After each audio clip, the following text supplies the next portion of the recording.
people react to like, oh, you must talk more at work.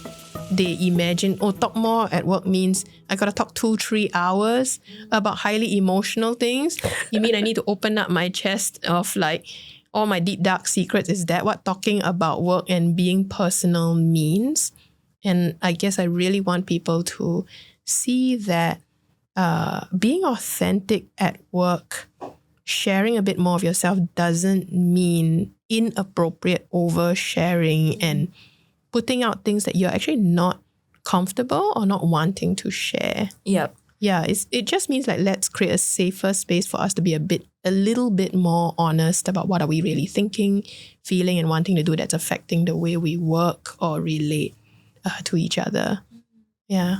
So I'm wondering how that definition of safety or authenticity at work like sits with both of you and what that's opening up. I think that is where my work is right now. Yeah. To decide for myself what is okay, what is not okay for me, what I want to share, what I don't want to share. And it's like your little post-it that Cam came in here with today, reminding herself that she's not going to share anything that you're not comfortable with. Yeah. So telling ourselves that we don't share what's not comfortable and comfortable for us is one thing, but knowing what that is a totally different thing.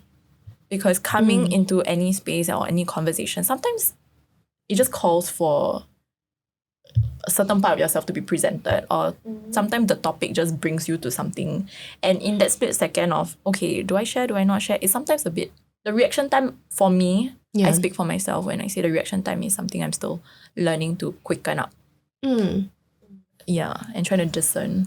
I think this reminds me a bit of like what Ian Kai in his episode was unpacking, right? That if we want people in organizations or in teams to show up more healthily, we must make sure that they don't feel like they have to split their personalities or split their experiences, which means like there is something that I'm going through, there's something I'm really thinking, really feeling, really wanting, and I feel like I must shove it aside and present to you something that is not true to me. And that was what he defined as a split self, and that would lead to mental health struggles.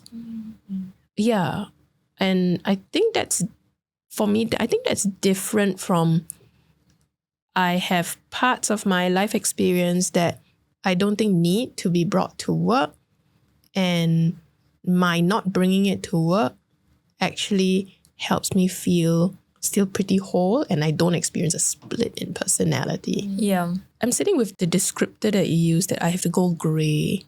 Could you help me understand what that means? For me, it was just like the language I use, the way I walk, the clothes I wear. Yeah, everything was what I thought was deemed as normal. Okay. Yeah, and then so it's not obviously that I'm like colourful inside, I guess. So it's like you sort of like grey out, is it? Sort of like grey out, where what people look like on the streets, what they wear, and I observe and I wear those same clothes. Right. Yeah, so I might not be like 100% comfortable in those clothes, but I still put myself in those clothes. To grey in and blend in. Yeah. So it can't be your rainbow dashy self. Nah. Yeah. So that was what was for me then. What is for you now? What's for me now? For me is I live my reality. That's what's for me now. When I listened to your sharing, Cam, and you know, you used that very provocative word, like I need to grey myself out. It triggered for me, like, there's a term that I've come across called like grey rocking. People who had to live under an abusive or scary environment where there's someone who's maybe narcissistic, or just like it is a genuinely threatening environment. And grey rocking is a strategy that some people actively employ. And it's called grey rocking because it just means be as interesting as a grey rock. It means like you grey yourself out, like I am nothing but a little pebble on the street So I'm not interesting at all. Do not look at me. Do not come near me. I am like blended into the environment. I'm appreciating the learning of how sometimes if we work with people or engage with people that are holding back their interestingness, or holding back their beautiful rainbow dashness or most fascinating parts of themselves, it might be because, that they've had experiences where maybe it wasn't that safe or that okay to be interesting. And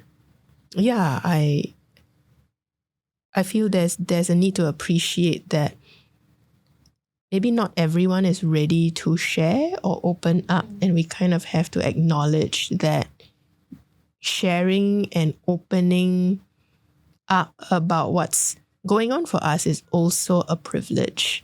Yep. Yes. Yeah. That everywhere I go, I feel safe to open up. Yeah. Until I walk in the first room where I'm suddenly punished for opening up. Yeah. It's hard. Hard as a grey rock. Or a pebble. Keep it small, keep it tight. It reminds me of what Azrin said to me the last time. Like, even if you bring like 30% of you to a conversation, it doesn't mean you're not in the conversation.